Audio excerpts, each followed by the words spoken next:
Hello. Hi, is that Ethan? Yes, it is. Ethan, hi, it's Tiffany from Boy George's office. How are you? I'm great. How are you? I'm really well, thanks. I bet the weather's lovely there, isn't it? Oh, it's fantastic. It's Florida. It's why I moved. Oh, dear. Okay, well, enough said. I'm going to just add George into this call. Is that okay? Can you just hang on? Absolutely. Okay, when it goes quiet, don't hang up on me. I'm just going to patch him into this call. All right, sounds good. Ethan, can you hear George? George. Hello. Yes, I can. Fantastic. Okay, Hi, great. how are I'll leave you? you guys to it. All right, thank you. George, how are you? Good, thank you. How are you? Fantastic. Are you still in the UK or are you somewhere in the States right now?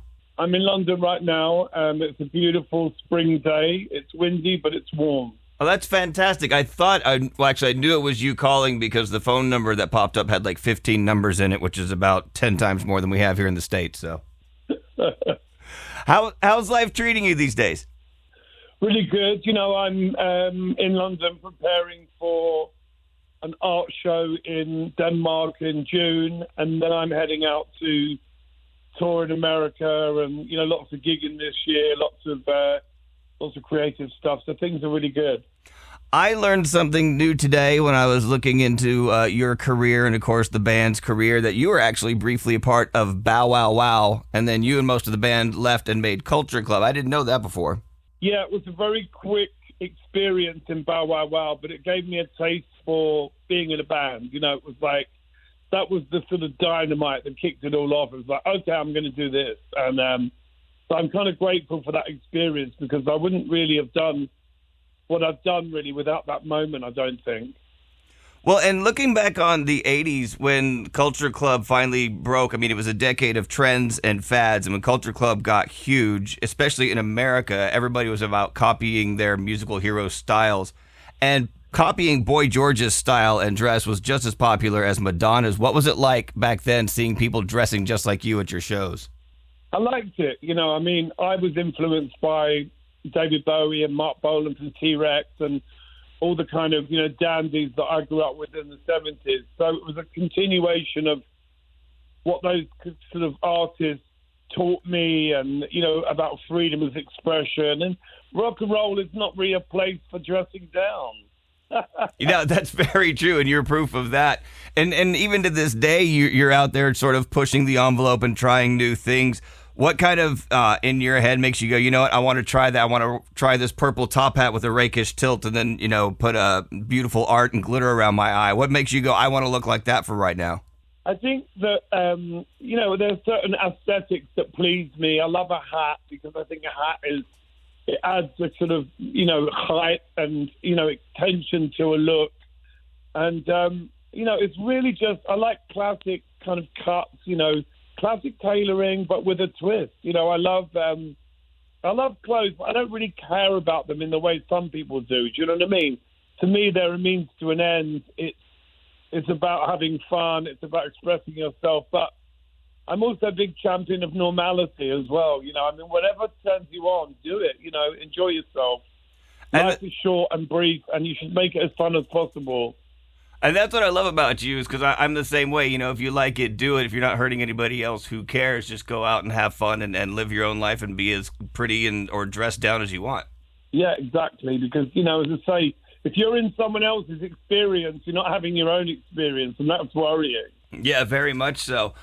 It must have been an experience when you sort of had a resurgence with your solo career and really blew up when you ended up doing The Crying Game. And so I wanted to know, when you did the remake of the song The Crying Game, did you know about the movie, or did they just approach you about doing a song? I knew it was for the movie, and I also knew the lead actor, Jay Davidson. I knew him well, so the surprise didn't necessarily work on me the way it did a lot of people, because obviously I knew Jay, so I knew that he was the guy, so I had his head sort of upstart in a way. But I didn't really know much about the film when I recorded the song. I just loved the song. I liked the idea of working with the Pet Shop Boys. That was sort of something that I thought was really fun, and I think we got a really good record out of it. So it was really everything about it was great. There was no complaint. Yeah, you can really hear Neil Tennant's when he's doing the harmonies with you're singing his voice in there. It really adds that really cool layer, because I've always loved the Pet Shop Boys vocal harmonies. Yeah, no, me too. I I've always liked their songs as well. I think they write great songs. So you knew the actor Jay, who was going into the Crying Game, who was portraying a woman. So you essentially knew sort of the twist ending, but not completely. How hard was it to keep that secret when everybody was like, it was the biggest spoiler in the world, for movies for a while? No, I was very well. I was very well behaved. I didn't tell anybody. I kept my mouth shut, and I allowed it to happen. And it was great because I was in the cinema at the premiere. And the whole audience was like, oh, and I was like, really? Come on, guys. I just see you sort of chuckling under your breath throughout the whole film. Yeah, but I thought it was a great film. I mean, if you think about when it was made, I mean, it felt like it was radical then, but it's still kind of radical now in a way. Yeah, and I was thinking about that earlier when I was coming up with questions to ask you, that it's kind of cool and yet also kind of telling that your look from the 80s these days would still be looked at, by some people as, what is he wearing? And it's like, just why does that even matter? Why is it so radical to have these, to let people be people? Well, it's only, as I say, it's clothing. It's really the deeds of the man or the woman are what really matter. What you actually do in your life day to day, how you treat people, how you operate, I think is far more interesting than what you look like. Because equally, you can look at someone who isn't really dressed up, who looks kind of boring, and they can be the most interesting person in the room in terms of what they've experienced and what they know about the world. So I think we're all very careless when we judge anyone by what they look like, because we're always wrong. We never get it right. I love that. We're always wrong. That's a great way to look at it, because it's so true. We are always wrong if you try to judge somebody just on their outward appearance. And sometimes, there are people you love. I mean, one of the things about being a Gemini is I can dislike a person, but also like what they do, which is quite weird.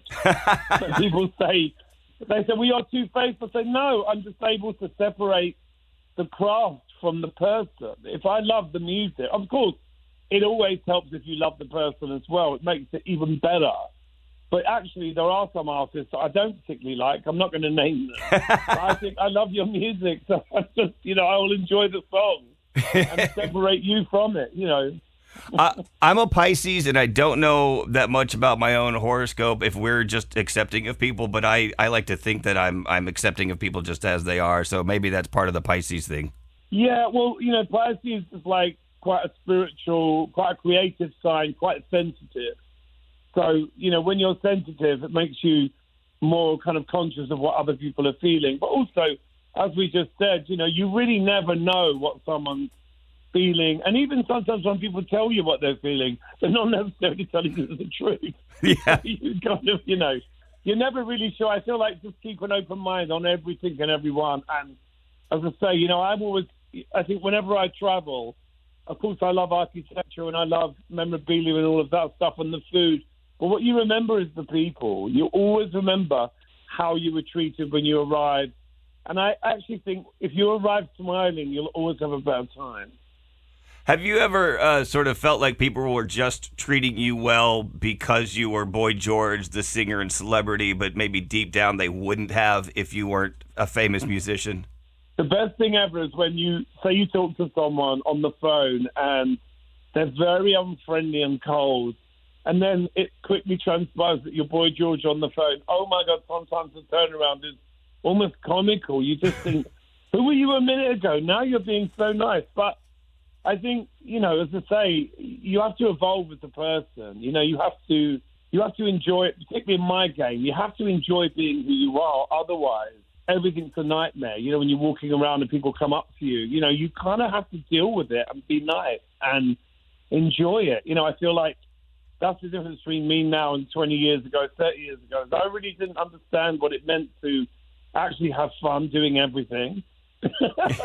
Everything is fun. The rehearsal, the getting ready, the show after the show. It's all great. There's never a kind of moment where I feel the same sort of anxiety that I used to feel 30 years ago. I just won't do it. Did you have any anxiety? I did a little club DJing way back in the day myself, like mid to late 90s. And there's a little bit of an anxiety being that close to people you're performing for. You had been on stage with sort of a separation with, 20,000 fans. When you first started club DJing, did you have any anxiety with that being that intimate? No, I really enjoy DJing. I think it's very similar to live performing with a band, except, you're playing other people's music. I mean, sometimes I play my own music, but as a rule, I think just having that role of entertainer, whether it's on stage with a microphone or behind the deck, I really enjoy that. I suppose I'm a bit of a voyeur. I like to be at the party, but not in the party. So being a DJ is a perfect way to be right in the mix, have the music really loud in the DJ box, but you've got this little barrier, which I do like. Yeah, I felt the same way. I like sort of kind of running the party, but I don't want to be down in the middle of it all. Exactly. So what's next for you? Obviously, you're working on the tour. You said you have an art expo. Have you been painting or doing art other than music for quite a while now? Yeah, I mean, I used to do it at school. It was the only thing I ever really got good grades for. It was actually, weirdly, art and religious education. It was a conversation. I know, but it was. I've always been really interested in faith, actually, and especially at school, I used to really enjoy the conversations about it. And I still enjoy that. I think you have to be careful not to offend anybody, but I think it's interesting to hear what people feel about spiritual things and life and the meaning of life. I find that very fascinating, more than fashion. I love the two things that you got good grades in. That is just such a duality, a dichotomy in my head. But it makes sense. It goes back to what we just said. It's like what you engage with. It's got nothing to do with how you look or your gender or your sexuality or your race or any of those things. We're all unique individual beings, Absolutely. Thank you so much for taking the time to call in. Cannot wait for the tour to roll through. Big fan of all the bands, especially love me some Howard Jones. But of course, I love Culture Club and your music and your solo stuff. And thank you so much for calling in, especially all the way from across the pond, my friend. All right. See you at the gig, man. Thanks a lot.